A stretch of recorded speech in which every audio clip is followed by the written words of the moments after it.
बिस्मिल्लाहिर्रहमानिर्रहीम। स्टूडेंट्स, आज का हमारा टॉपिक है एंडोप्लाज्मिक रेटिकुलम। एंडोप्लाज्मिक रेटिकुलम ये क्या चीज़ है? ये network of flattened sacs and branching tubules है। यहाँ पर देखें आप, ये ब्रांचेस आपको नज़र आ रही हैं, ठीक है, ये ब्रांचेस हैं। तो ये ब्रांचिंग ट्यूब्यूल्स हैं। ट्यूब्यूल्स कहते हैं ट्यूब लाइक को। तो यहाँ पर आपको ये ट्यूब्स सी नज़र आ रही हैं, ठीक है, ये एक ट्यूब है। तो ये नेटवर्क है फ्लैटेंड सैक्स और ब्रांचिंग ट्यूब्यूल्स का, that x tends through out the cytoplasm, जो कि पूरे साइटोप्लाज्म के अंदर फैला हुआ है। Through out the cytoplasm in plant and animal cells, ठीक है। ये जो चीज़ आपको पर्पल कलर में नज़र आ रही है, ये न्यूक्लियस है, ठीक है। ये इनकम्प्लीट न्यूक्लियस इन्होंने यहाँ पे बनाया हुआ है। ये न्यूक्लियस के आसपास ये इस तरीके से आपको नज़र आ रही हैं। ये सारा एंडोप्लाज्मिक रेटिकुलम है। ये एंडोप्लाज्मिक रेटिकुलम एक तरफ आप देखें तो न्यूक्लियस के साथ कनेक्टेड है, और दूसरी तरफ यहाँ पर बाहर ये सेल मेम्ब्रेन के साथ कनेक्टेड होता है, ठीक है। तो ये न्यूक्लियस के साथ एक तरफ से कनेक्टेड होता है और दूसरे तरफ से ये सेल मेम्ब्रेन के साथ कनेक्टेड होता है। इस तरह से ये पूरे साइटोप्लाज्म के अंदर फैला हुआ होता है। इसमें ये जो सैक्स होती हैं इनको सिस्टर्नी कहा जाता है। सिस्टर्नी प्लूरल फॉर्म है। अगर हम सिंगल को देखेंगे तो उसको हम सिस्टरना कहेंगे, यानी अगर ये और ये दो मिला के हम देख रहे हैं तो ये सिस्टर्नी है। अगर हम एक सैक की, जैसे ये एक सैक है, इसकी बात करेंगे तो ये सिस्टरना है। ये सिस्टर्नी एक दूसरे के साथ इंटरकनेक्टेड होते हैं। ये सिस्टर्नी एक दूसरे के साथ इंटरकनेक्टेड होते हैं। जैसे ये वाला सिस्टर्नी है, ये साथ वाले सिस्टर्नी के साथ इंटरकनेक्टेड है। इसी तरह से ये वाला इसके साथ, तो ये सारे एक दूसरे के साथ इंटरकनेक्टेड होते हैं। ये इस तरीके से होते हैं जैसे ये एक सिस्टर्नी है और ये दूसरे के साथ इस तरह से कनेक्टेड है। ये वाला फिर आगे वाले के साथ कनेक्टेड है, तो ये एक दूसरे के साथ कनेक्टेड होते हैं। इनके अंदर ये जितने भी हैं, ये न्यूक्लियस के इर्द गिर्द इस तरह से मौजूद हैं, तो ये एक दूसरे के साथ सारे कनेक्टेड हैं।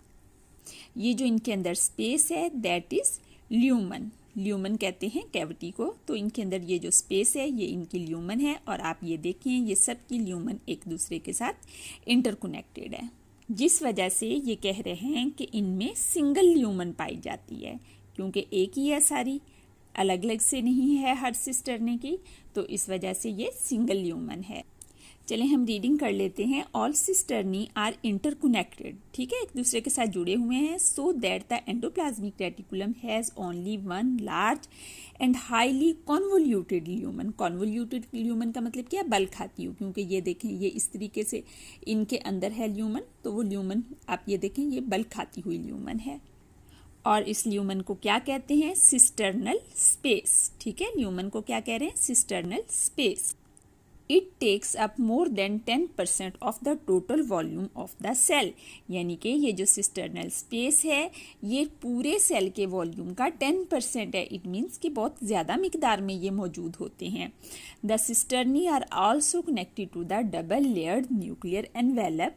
एक तरफ ये न्यूक्लियर एनवेलप के साथ अटैच होती हैं और दूसरी तरफ ये अटैच होती हैं सेल मेम्ब्रेन के साथ।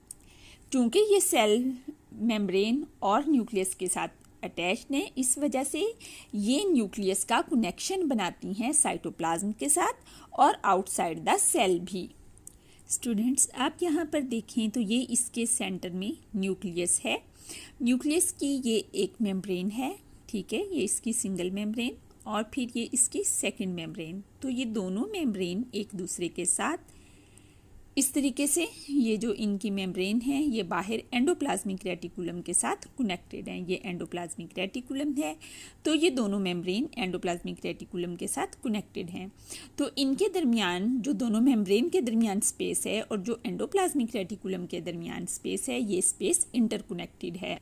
इस स्पेस के इंटरकनेक्टेड होने की वजह से वो चीज़ें जो न्यूक्लियस के अंदर सिंथेसाइज होती हैं ये यहाँ से गुजरकर एंडोप्लाज्मिक रेटिकुलम से होती हुई सेल के अंदर भी जहाँ कहीं ट्रांसपोर्ट होना है और सेल से बाहर भी अगर ट्रांसपोर्ट होना है तो ये चूंकि एंडोप्लाज्मिक रेटिकुलम मेम्ब्रेन के आउटर मेम्ब्रेन के साथ भी अटैच होता है तो ये यहाँ से गुजरती हुई सेल के बाहर भी ट्रांसपोर्ट हो जाती है। तो एंडोप्लाज्मिक रेटिकुलम की वजह से मटीरियल सेल के अंदर न्यूक्लियस से सेल के साइटोप्लाज्म में और सेल से बाहर ट्रांसपोर्ट होता है और इसी वजह से endoplasmic reticulum and nucleus share करते हैं information in a very efficient manner. अब हम यहाँ पर एंडोप्लाज्मिक रेटिकुलम के फंक्शंस देख लेते हैं। यहाँ आप अपनी बुक में फंक्शंस की हेडिंग अटैच कर लें। सबसे पहला इसका फंक्शन ये है कि ये मैन्युफैक्चर करता है, प्रोसेस करता है एंड ट्रांसपोर्ट करता है a variety of biochemical compounds for use inside and outside the cell. ठीक है, तो ये कंपाउंड्स को मैन्युफैक्चर भी करता है यानी कि बनाता है, उनको प्रोसेस करता है यानी उनमें चेंजेस लाता है और ट्रांसपोर्ट करता है, जैसे न्यूक्लियस के अंदर से लेके ट्रांसपोर्ट करता है और जो चीज़ें इसके अंदर बनती हैं उनको भी ट्रांसपोर्ट करता है। तो ये इसके मेनली 3 काम हैं, manufacture, processes and transport. Endoplasmic reticulum की 2 टाइप्स हैं। एक टाइप को हम रफ एंडोप्लाज्मिक रेटिकुलम कहते हैं और दूसरी टाइप को हम स्मूथ एंडोप्लाज्मिक रेटिकुलम कहते हैं। This is smooth endoplasmic reticulum. तो ये 2 टाइप्स हैं एंडोप्लाज्मिक रेटिकुलम की। रफ एंडोप्लाज्मिक रेटिकुलम, जिसको हम RER भी लिखते हैं, ये कवर्ड होता है विद राइबोसोम्स। इसके ऊपर चूंकि राइबोसोम्स प्रेजेंट होते हैं इसी वजह से इसकी रफ अपीयरेंस आती है, ऊपर से ये स्मूथ नहीं होता और इसीलिए इसका नाम रफ एंडोप्लाज्मिक रेटिकुलम है, क्योंकि ये माइक्रोस्कोप के नीचे इन राइबोसोम्स की वजह से बम्पी अपीयरेंस देता है। इस टाइप का जो एंडोप्लाज्मिक रेटिकुलम है ये क्या काम करता है? वही काम जो राइबोसोम्स का काम है, और राइबोसोम्स का काम क्या है? Synthesis of protein. तो ये वाला endoplasmic reticulum, rough endoplasmic reticulum का पहला फंक्शन ये है कि ये प्रोटीन को सिंथेसाइज करता है और दूसरा इंपॉर्टेंट काम इसका है प्रोसेसिंग ऑफ प्रोटीन, यानी प्रोटीन को सिंथेसाइज भी करता है और सिंथेसाइज होने के बाद उन प्रोटीन्स को प्रोसेस करता है, यानी कि उनके अंदर चेंजेस लेके आता है। कौन सी चेंजेस लेके आता है? उनके अंदर केमिकल्स जैसे कि शुगर ऐड कर देता है प्रोटीन्स के अंदर। जब प्रोटीन के साथ शुगर मिलती है तो हम इसको ग्लाइकोप्रोटीन कहते हैं। इसका थर्ड फंक्शन ट्रांसपोर्ट है। ट्रांसपोर्ट किस चीज़ की? उन प्रोटीन्स की जिनको इसने प्रोसेस किया है। कहाँ पर ट्रांसपोर्ट करता है?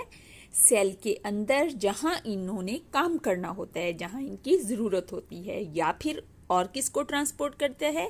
गोल्जी अपरेटस को, ताकि मज़ीद इसमें जो प्रोसेसिंग या मॉडिफिकेशन होनी है वो गोल्जी अपरेटस कर सके। गोल्जी अपरेटस ये काम कैसे करता है ये आगे हम डिटेल में पढ़ेंगे गोल्जी अपरेटस के टॉपिक में। हमने 3 फंक्शन पढ़ लिए, प्रोटीन की फॉर्मेशन, प्रोसेसिंग ऑफ प्रोटीन और ट्रांसपोर्ट ऑफ प्रोसेस्ड प्रोटीन। अब हम स्मूथ एंडोप्लाज्मिक रेटिकुलम के फंक्शन पढ़ेंगे। तो स्मूथ एंडोप्लाज्मिक रेटिकुलम के फंक्शन से पहले हम देखते हैं कि ये होता क्या है।